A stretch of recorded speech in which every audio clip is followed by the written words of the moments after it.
Hey gorgeous, my name is Victoria Tippett. I'm an international psychic medium and transformational coach. What does that mean? That means I have a connection to spirit, to source, the divine, whatever you want to call it. I call it spirit, where we leave the earth plane and we go into the spiritual realm. So we're here today to give you a reading of what is going to be coming up for you this week. So this is the week of the 27th of May. So what's going to be coming up for you this week? But before we get into that, if you want to join my Facebook group, The Limitless Spiritual Woman, the link is below. And if you'd want to book yourself in for a one-to-one transformational session with me to see what's going on for you, how we can move you forward and how we can start getting you connected more to yourself and more to spirit, then use the link below as well. Make sure to subscribe to this gorgeous channel. Let's get on with it. So this week we've got a lot of things coming up. There's been a lot of shifts and changes that have been happening recently. That's not just to do with kind of weather's been changing for everybody, but it also, we've had the full moon last week and it's just really created a lot of shifts and change and a lot of releasing for people. So this is a time where we need to be starting to be a bit more adaptable. So this means that you're going to start to see certain things coming up for you where you need to sort of start thinking on your feet a little bit more. Things don't have to be so stringently planned out. You can allow yourself to just bask in what is coming up, what that feels like. Does it spark joy? For me, if it's not a hell yes, it's a hell no. And if it doesn't spark joy, you're like, oh my goodness, I really want to do this, then you need to not be doing it. And so start looking in your life right now of like, what is coming up for you that you are doing in your life that you don't particularly enjoy? Now, most people will probably say like my work, I don't really like going to work, I don't really like this, but I have to do these things to pay the bills and I have to do these things to whatever. It's about understanding that we get to create our life in the way that works for us. And this means that, you know, we need to have an income coming in. So how can we do that so that it sparks joy for us? How can we have a job that sparks joy for us? How can we live our lives where there's sparking joy all the time?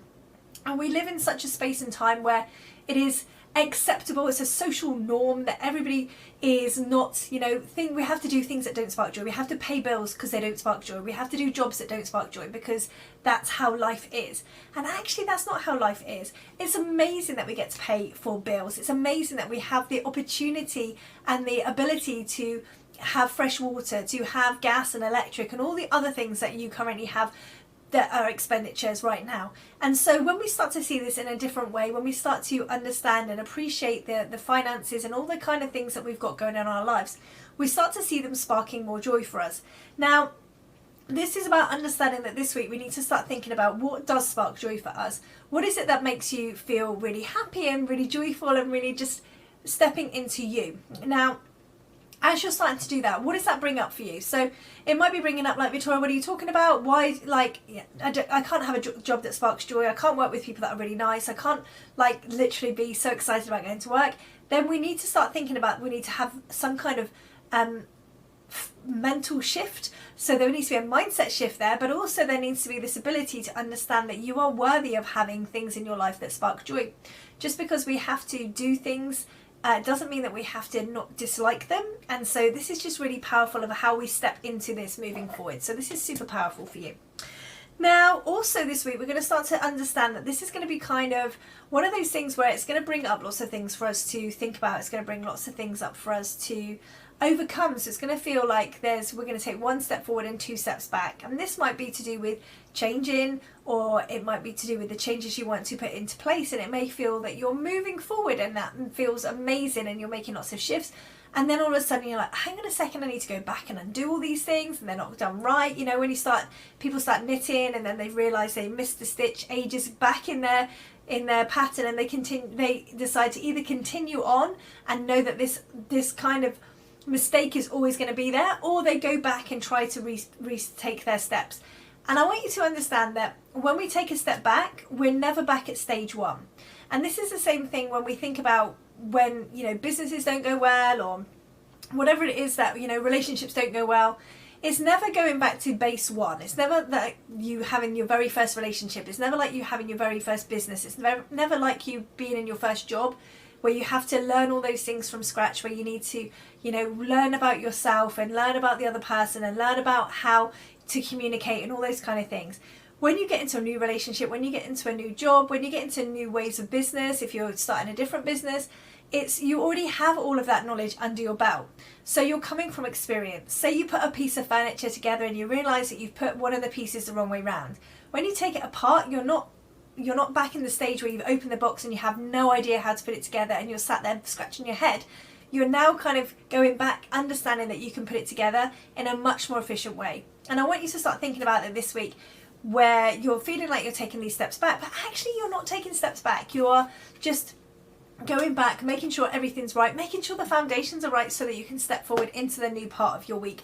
And this is going to be so fabulous, because when we start to embrace these things, it just really makes a massive shift and change for us. Now, with that being said, we need to start the changes, and those changes need to start with us, and we need to start thinking about how we can bring those changes into our lives, and most importantly into our homes, into the things that we do. And this for you is going to be really powerful. So starting to think about what it is in your life that you can shift and change and make changes for. So what do I mean by that? You know, is there things in your house that don't spark joy for you? Are there things in your house that just frustrate you, that you don't want, that you're keeping because they belong to somebody else and you feel you should keep them, but it doesn't spark joy for you? So this for you is about understanding that we need to start being more in the home. Like, how do we make this home more homely? How do we make this more streamlined so that we're living this best life existence? Because that's exactly what we need to be doing this week. Allowing yourself to just start flowing and understanding we get to have joy in every day. We get to have joy in every moment of every day if we choose to. And if we don't choose to, that's okay too, but we can't complain about that. We can't get annoyed when other people are living their best life and it doesn't look like we are.